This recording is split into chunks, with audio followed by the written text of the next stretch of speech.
joining us. A new, grimmer assessment of the health of Venezuelan President Hugo Chavez is generating new controversy. Vice President Nicolas Maduro was among Mr. Chavez's supporters praying for him Friday.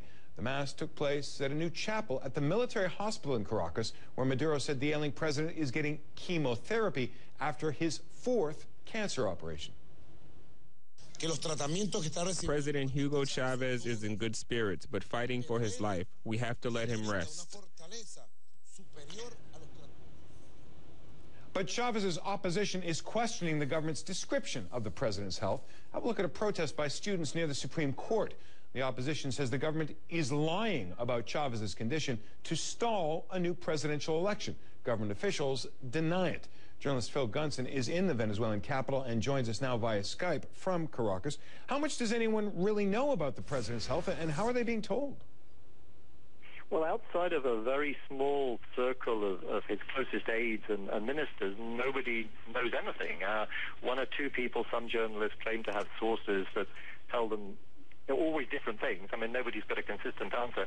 But the fact is, we've not heard from a doctor since this whole crisis began a year and a half ago. We still get political messages. We get communiques from the government, which sometimes seem positive, sometimes seem more negative, but are always extremely vague. And although, as you say, one could interpret the vice president's latest statement as looking worse for Mr. Chavez, on the other hand, his son-in-law, the science minister, Jorge Arreaza, was saying that he was perfectly tranquil, perfectly calm, receiving his treatment, and everything was under control. That is an intriguing contradiction, given that the vice president basically is describing the president as being at death's door. I'm curious, though, about what exactly the opposition wants, in addition to knowing the full account of the president's health. What kind of plot do they see in manipulating that kind of information, if that's what's being done?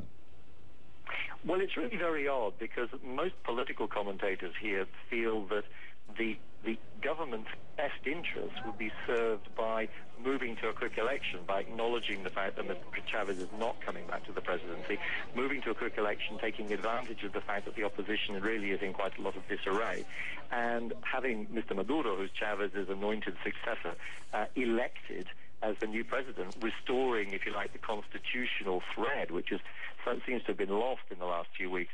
But the government doesn't seem to see it that way, unless, of course, there's one possibility is, for example, that Mr. Chavez himself is refusing to resign, refusing to give up, refusing to allow things to proceed as it looks inevitable that they will.